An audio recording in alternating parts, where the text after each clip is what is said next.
अब हम पढ़ेंगे जनाब शाह नवाज़ कुरैशी साहब का एक मज़मून अमृतलाल नागर, उर्दू और लखनऊ। ये मज़मून जनाब शाह नवाज़ कुरैशी की किताब अदबियात व शख्सियात में शामिल है। तो आइए शुरू करते हैं। अमृतलाल नागर हिंदी के मुमताज़ व मारूफ फिक्शन राइटर थे। उन्होंने नावल भी लिखे, अफसाने भी, ड्रामे भी और मज़ामीन भी। तहज़ीबी मौज़ूआत से भी उन्हें बड़ी दिलचस्पी थी। साहित्य और संस्कृति के नाम से उनके मज़ामीन का जो मजमुआ दिल्ली से 1986 ईस्वी में शाया हुआ था, उसका एक हिस्सा अदबी मौज़ूआत से मुतल्लिक़ मज़ामीन पर मुश्तमिल है और ये भी लिखा है मज़ामीन पर मुश्तमिल है। इस किताब के मज़ामीन में उन्होंने हिंदी उर्दू के मसले पर भी कलम उठाया है और यह भी लिखा है कि हम हिंदी का उर्दूकरण क्यों नहीं चाहते। ये दोनों मज़ामीन उर्दू वालों के नुक्ते नज़र से बड़ी इख्तलाफी हैसियत रखते हैं। अपने मज़मून समस्या हिंदी उर्दू में नागर जी उर्दू को दूसरी ज़बान का दर्जा देने के मुखालिफ नज़र आते हैं। वो लिखते हैं, नेशनल इंटीग्रेशन के नाम पर अगले वस्त मुद्दती इंतखाबात में वोटों की सौदेबाजी करने के लिए उसे फिर मादरी ज़बान और दूसरी ज़बान का दर्जा दिलाने के लिए हवा बांधी जा रही है।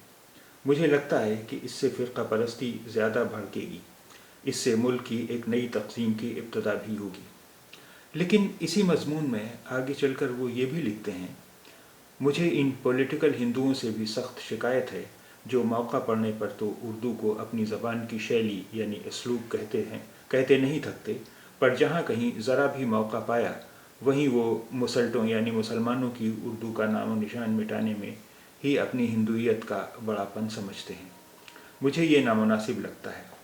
उर्दू अगर हिंदी की शैली है तो हमारे अदब की तारीख़ दोनों शैलियों में लिखे गए अदब की तारीख़ होनी चाहिए। देव, बिहारी, गालिब और जिगर के तईं हमारी अक़ीदत में फ़र्क नहीं होना चाहिए। इस तरह हम देखते हैं कि वो उर्दू को महफूज तो रखने के कायल हैं, मगर उसे दूसरी सरकारी ज़बान का दर्जा देने के ख़िलाफ़ हैं।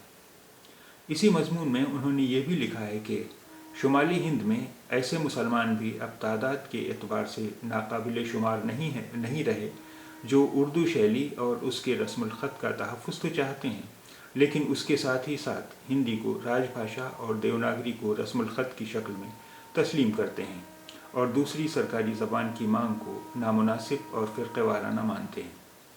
मज़मून के इख्तिताम पर वो हिंदी वालों को ये मशवरा भी देते हैं कि हिंदी वाले अगर दूरबीनी से काम लेते हुए अपने वक़ार के साथ दीगर ज़बानों के वक़ार को भी पेश नज़र रखने लगें तो हिंदुस्तान नाकाबिल तक़सीम और नाकाबिल तस्ख़ीर हो जाएगा।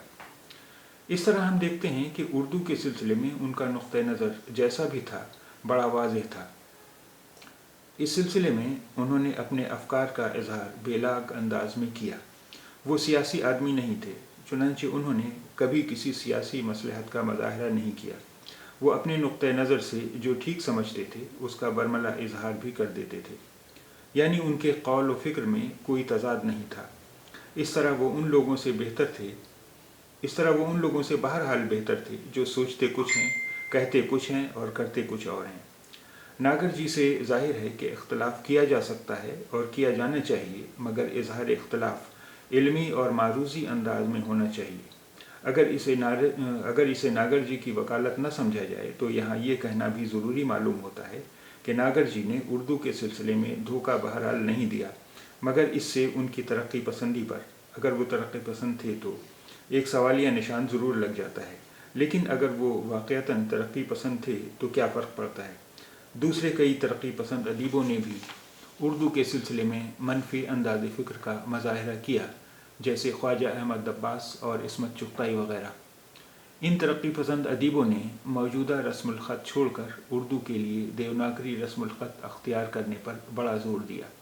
ख्वाजा अहमद अब्बास के इन अफ़कार व ख़यालात के सिलसिले में डॉक्टर ज़ोए अंसारी ने बरसों पहले उर्दू ब्लिट्स में एक मज़मून भी लिखा था जिसका उन्वान था, किस चीज़ की कमी है ख्वाजा तेरी गली में। اور عصمت چغتائی کے سلسلے میں ندا فاضلی کا مضمون بھی اسی بلٹس میں شائع ہوا تھا۔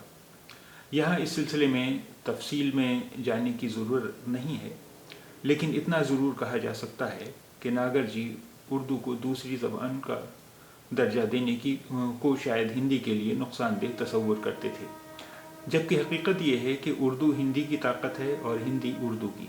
ان زبانوں کو ایک دوسرے کا حریف جانے کیوں اور کیسے سمجھ لیا گیا۔ جہاں تک لکھنؤ اور لکھنویت کا تعلق ہے، ناگر جی کی شخصیت میں لکھنویت تو رچی بسی نظر آتی تھی۔ وہ آداب و انکسار، زبان کی وہ چاشنی اور رچاؤ جس سے لکھنؤ عبارت تھا، ان کی شخصیت اور گفتگو دونوں میں نمایاں طور سے نظر آتا تھا۔ وہ اردو والوں سے بڑی نفیس اردو میں گفتگو کرتے تھے اور بڑی دھیمی آواز میں بولتے تھے۔ رہائش گاہ بھی ان کے پرانے لکھنؤ میں چوک کے علاقے میں تھی۔ معروف ہندی ادیب اور شاعر راجیش شرما ناگر جی سے انٹرویو پر مبنی اپنے مضمون ٹوٹنے کے 50 سال میں، جو 19 اگست 1990 کے سنڈے میل میں شائع ہوا تھا، رقم دراز ہیں۔ وسیع دروازہ کھلنے کے بعد جس لمبے آنگن کو پار کر کے ناگر جی کے کمرے میں پہنچا جاتا ہے، وہ آنگن آسانی سے 19ویں صدی کے ماحول میں لے جاتا ہے۔ باہر چوک کی تنگ گلی ہے، جس کی ہوا کے سینے پر آپ کوئی بھی تاریخ ڈال سکتے ہیں، آج کی 100 سال پہلے کی یا اس سے بھی پہلے کی۔ ستیجیت رے جب شطرنج کے کھلاڑی بنا رہے تھے تو واجد علی شاہ کے ٹوٹے ہوئے زمانے کا ماحول زندہ کرنے کے لیے ناگر جی نے انہیں انہی گلیوں میں گھمایا تھا۔ لکھنؤ کی ان گلیوں سے گزرتے ہوئے ان کی نظریں لکھنؤ کے ماضی سے زیادہ شاید لکھنؤ کے مستقبل پر مرکوز رہا کرتی تھیں۔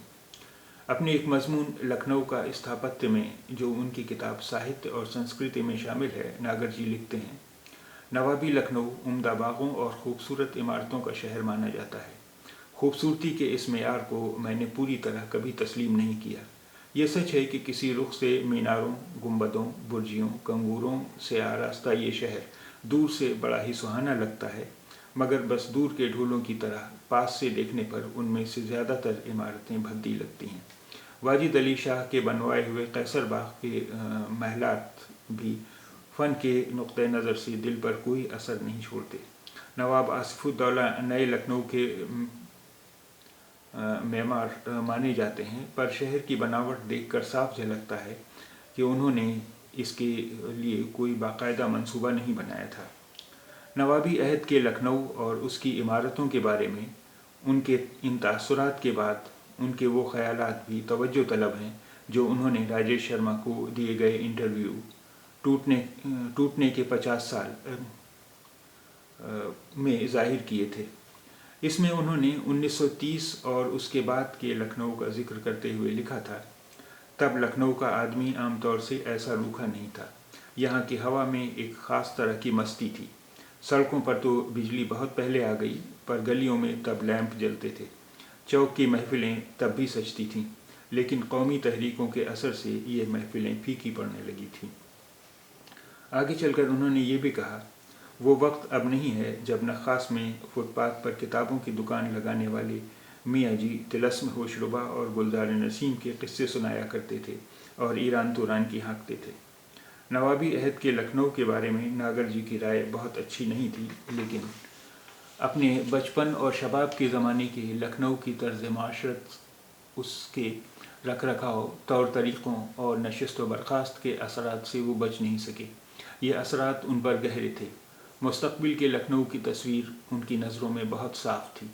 انہوں نے محسوس کر لیا تھا کہ نیا لکھنؤ کیسا ہوگا، اسی لیے وہ اپنے پرانے ہی لکھنؤ میں رہے۔